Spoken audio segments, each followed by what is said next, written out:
नमस्कार साथियों, एक बार फिर आप सभी का स्वागत करता हूं और आज के इस क्लास में राजस्थान जीके 2025 के जो भी इंपॉर्टेंट क्वेश्चन हैं उनके साथियों आज की इस क्लास में चर्चा करने वाले हैं। और आज की क्लास आप सभी साथियों के लिए बहुत ज़्यादा इंपॉर्टेंट रहने वाले हैं, क्योंकि साथियों हम उन्हीं क्वेश्चन की चर्चा करेंगे जो कि आपके आगामी एग्जाम में क्वेश्चन बन सके। तो साथियों आज का पहला इंपॉर्टेंट क्वेश्चन आप सभी के लिए कि महाराणा सांगा ने इब्राहिम लोदी को किस युद्ध में साथियों पराजित किया था। अगर पता हो तो आप सभी को तो जल्दी से कमेंट करके बताओ कि महाराणा सांगा ने इब्राहिम लोदी को किस युद्ध में पराजित किया या साथियों हराया था। तो साथियों ऑप्शन नंबर बी आप सभी का राइट आंसर होगा। खातौली के युद्ध में महाराणा सांगा ने इब्राहिम लोदी को हराया था। हम बात कर ले कि खातौली का युद्ध कब हुआ। तो साथियों आपका खातौली का युद्ध हुआ था 1517 ईस्वी में। कब साथियों 1517 ईस्वी में आपका खातौली का युद्ध हुआ था। और मान लीजिए साथियों अगर आपसे क्वेश्चन पूछ लिया जाए कि धौलपुर का युद्ध कब हुआ, तो साथियों धौलपुर का जो युद्ध हुआ था ये हुआ था 1518 ईस्वी में। कब साथियों 1518 ईस्वी में। कौन सा युद्ध प्यारे विद्यार्थियों?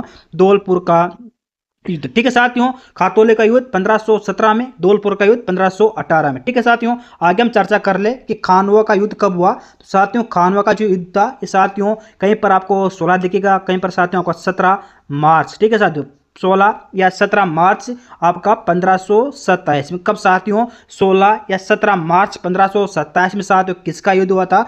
खानवा का युद्ध हुआ था। किन किन के मध्य साथियों? एक तो था बाबर, ठीक है साथियों बाबर व साथियों राणा सांगा के मध्य। ठीक है साथियों बाबर व राणा सांगा के मध्य कौन सा युद्ध साथियों? खानवा का युद्ध। कब साथियों 1527 में। हम चर्चा कर ले साथियों अगले युद्ध के बारे में। तो साथियों अगला ऑप्शन नंबर सी पे रहेगा आपका सारंगपुर का युद्ध। अगर हम बात कर ले साथियों इस युद्ध के बारे में, सारंगपुर का युद्ध होता साथियों 1437 में।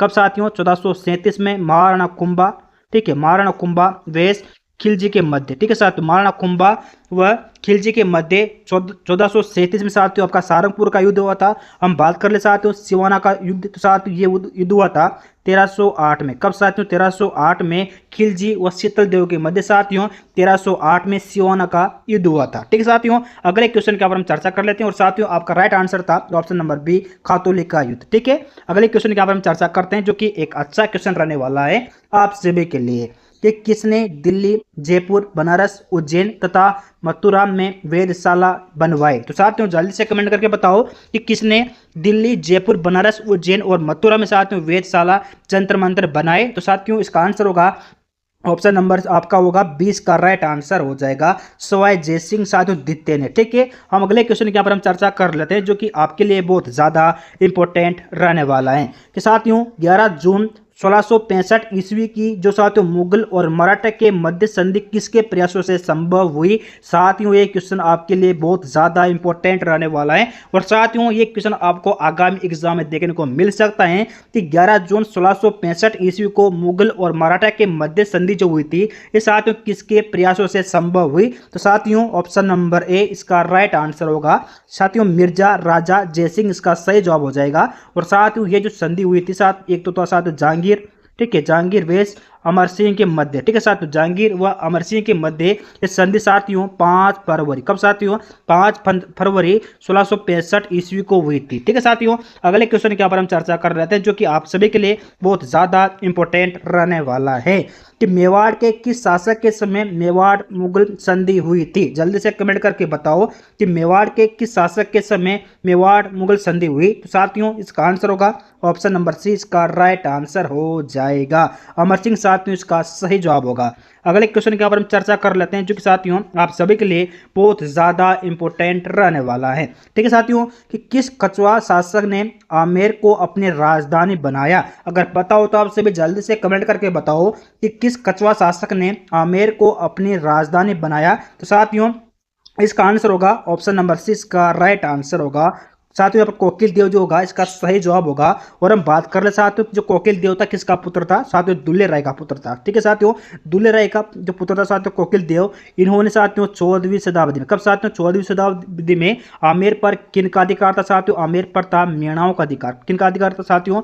मीणाओं का अधिकार था। साथियों कोकिल देव ने 14वीं शताब्दी में मीणाओं कराकर साथियों आमेर को अपनी राजधानी बनवाया। ठीक है साथियों अगले क्वेश्चन के ऊपर हम चर्चा कर लेते हैं जो कि आप सभी के लिए बहुत ज़्यादा इंपॉर्टेंट इंपॉर्टेंट रहने वाला है। कि साथियों दिल्ली का जिसे साथ में बाद में से बात की, दिल्ली की स्थापना किसने की? साथियों इसका आंसर होगा ऑप्शन नंबर सी, इसका राइट आंसर हो जाएगा तोमर वंश। साथियों इसका सही जवाब होगा तोमर वंश ने साथियों दिल्ली यानी कि साथियों भारत की जो दिल्ली थी इसकी स्थापना की थी। ठीक है साथियों, और हम बात कर ले कि तोमर वंश का कौन सा शासक था, तो साथियों इसका आंसर होगा अंगपाल। ठीक है साथियों, अंगपाल ने 736 ईस्वी में, कब साथियों? अंगपाल ने 736 ईस्वी में साथियों दिल्ली की स्थापना की। ठीक है, अगले क्वेश्चन के ऊपर चर्चा कर लेते हैं जो कि आप सभी के लिए बहुत ज्यादा इंपॉर्टेंट रहने वाला है कि सर्वप्रथम मराठों का प्रवेश राजपूताना के किस राज्य में हुआ?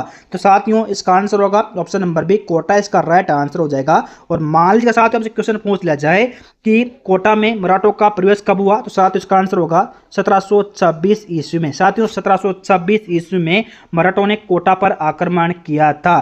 ठीक है साथियों, अगले क्वेश्चन के ऊपर हम चर्चा कर लेते हैं जो कि आप सभी के लिए बहुत ज्यादा इंपॉर्टेंट रहने वाला है कि मध्य अरावली श्रेणी के अंतर्गत कौन कौन सी पहाड़ियां आती हैं? तो साथियों इसका आंसर होगा, जल्दी से कमेंट करके बताओ कि मध्य अरावली जो थी इसकी श्रेणी के अंदर कौन कौन सी पहाड़ियां आती हैं? तो साथियों इसका आंसर होगा ऑप्शन नंबर डी, इसका राइट आंसर हो जाएगा शेखावाटी, निम्न पहाड़ियां व मारवाड़ की पहाड़ियां। साथियों इनका सही जवाब होगा। ठीक है साथियों, और यहाँ पर हम चर्चा में थोड़ी कम पर हम कर ले कि अरावली की टोटल लंबाई कितनी है। साथियों अगर मान लीजिएगा आपसे क्वेश्चन पूछ लिया जाए कि अरावली की कुल लंबाई कितनी है, तो साथियों आपका आंसर होना चाहिए 692 किलोमीटर। साथियों अरावली की कुल लंबाई कितनी है? 692 किलोमीटर है। अगर मान लिया साथियों आपसे क्वेश्चन पूछ लिया जाए कि अरावली की राजस्थान में लंबाई कितनी है, तो साथियों आपका आंसर होना चाहिए 550 किलोमीटर। ठीक है साथियों, अगले क्वेश्चन के यहाँ पर हम चर्चा करते हैं जो कि आप सभी के लिए बहुत ज्यादा इंपॉर्टेंट रहने वाला है कि थार मरुस्थल राजस्थान के कितने भाग पर फैला हुआ है? साथियों जल्दी से कमेंट करके बताओ कि थार मरुस्थल राजस्थान के कितने भाग पर फैला हुआ है? तो साथियों इसका आंसर होगा ऑप्शन नंबर ए, इसका राइट आंसर हो जाएगा। ठीक है साथियों, 2/3 इसका सही जवाब होगा। हम बात कर ले साथियों कि राजस्थान में थार का मरुस्थल कितना फैला हुआ है, साथ ही हम बात कर ले 61.11%। ठीक है साथियों, 61.11% राजस्थान के कुल भाग में साथियों राजस्थान के कुल भाग में साथियों मरुस्थल फैला हुआ है। कितने में साथियों? 61.11%। यहाँ पर साथियों हम बात कर ले कि यहाँ पर कितनी जनसंख्या निवास करती है, तो साथियों 40% जनसंख्या यहाँ पर निवास करती है। ठीक है साथियों, अगले क्वेश्चन के यहाँ पर हम चर्चा कर लेते हैं जो कि आपके लिए बहुत ज्यादा इंपॉर्टेंट रहने वाला है कि हुरडा सम्मेलन का नेतृत्व किसने किया? अगर पता हो तो सभी जल्दी से कमेंट करके बताओ कि हुरडा सम्मेलन का नेतृत्व किसने किया। साथियों इसका आंसर होगा ऑप्शन नंबर 20 का राइट आंसर हो जाएगा मेवाड़ नरेश जगत सिंह। साथियों इसका सही जवाब होगा।